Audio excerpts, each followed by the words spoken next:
Welcome back to Seat Time. I've got to change this AT82 out because unfortunately there is a rip here in the sidewall that happened in Oklahoma before I hurt my knee. I'm gonna change this out so just nothing happens here with the tire at Gobblegetter, and if I mess something up, it's all on my own, but that's why we're changing this bad boy out. I'm gonna be showing you how to use the Rabaconda to change this rear tire. When you have a bib mousse, it can be a little bit different if you've got a tube in there, but in the long run, the process is the same. Really with the Rabaconda is why you're gonna be using it for bib mousses and, or in my case, mousse balls. So I already have the rim lock loosened. I like to get it kind of at this angle here because what we're gonna do is we're gonna take some of these bad boys, we're gonna use this thing to work for our advantage, push the tire down, shove that bad boy in, and you're gonna go about the difference of the width of the spoon that you're driving in.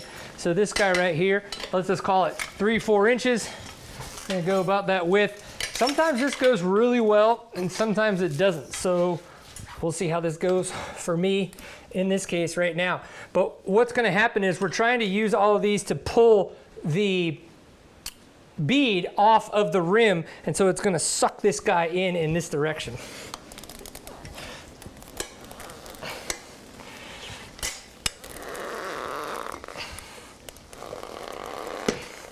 Once you get about 3 of them and you hear that pop, you're in a pretty good place. So now that we've got those, I like to put these back so I have them ready to go for when I put the tire back on.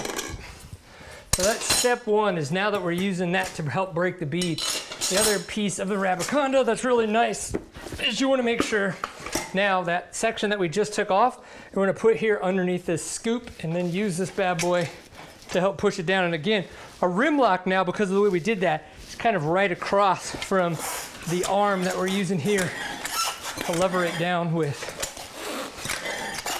And sometimes, I'll be honest, it comes right off, and sometimes it doesn't. If you're going to try to reuse the tire, because you're just changing mousses, you want to be a little bit more gentle because this guy can kind of damage the tire a little bit. You just got to be careful for that.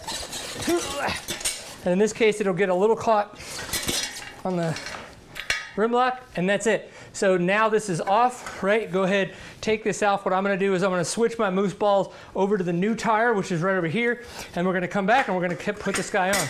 Easy peasy. If you do want to know anything about the mousse balls, I have an entire review on that. I'll link that up here. But again, I'll get that swapped over right now and we'll get this thing remounted up. I did want to point out the condition my rim tape's in.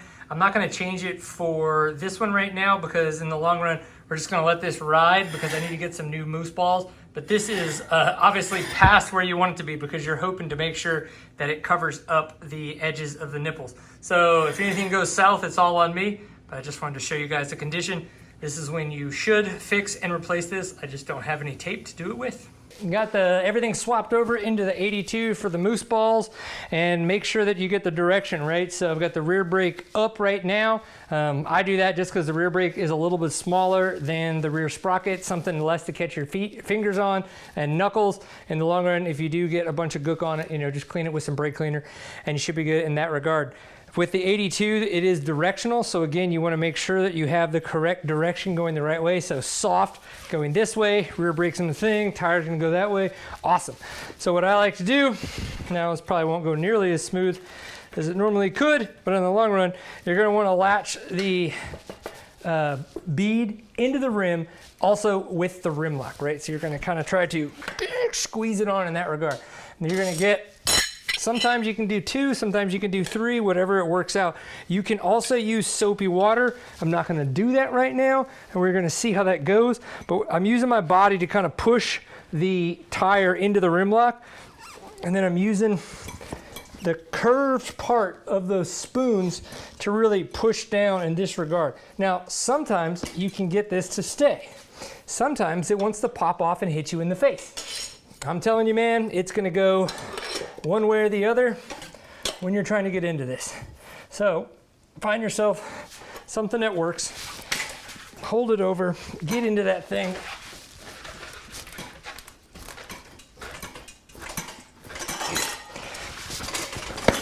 and you're gonna muscle it on. I'm not trying to go too crazy, but see, I did that. I didn't really have anything on there except just a little bit of lube for everything that I was putting on. So now what we're gonna do is we're gonna go get our other tire irons. Again, I like to always kind of keep these in here so I know where they're at, but I do have a couple more. The reason why I have a couple more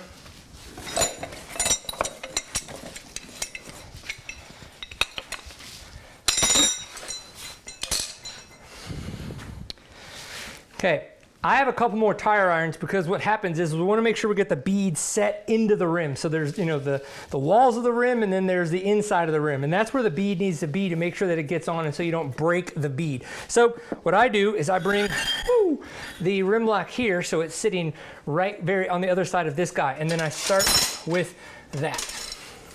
Put one in, lock it onto this guy. I don't use this anymore. I know that there's people that do all kinds of different things with this, and we're gonna come back around to make sure that we can get a spoon in here and make sure we push the rim lock out of the way and get that and see if we can do the thing that we need to do. But I use these little ones to just grab a little, bring it over. And over here, I have more spoons in this spot normally because I find that makes it a little bit easier to continue to push down to try to drive the bead of the tire into the rim.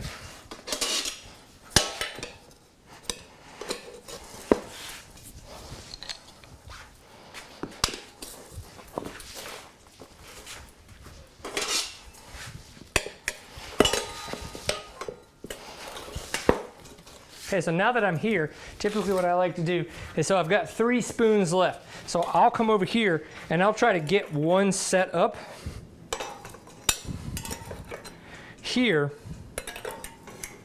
up against that rim lock so that I can make sure that I'm gonna have a spot here to be able to do that. Then I'll get another one of these big spoons, get it set up kind of over here, and get this guy up and over here. Now, we may need to finagle a little bit because again, we gotta get this guy going. But this is my bigger spoon, so hopefully it can grab and do a little bit more damage for me because it's gonna have a little bit more leverage, and everybody likes leverage. That's really what we want, is leverage.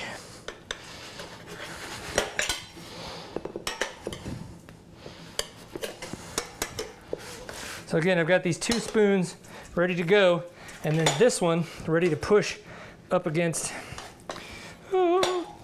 the rim lock.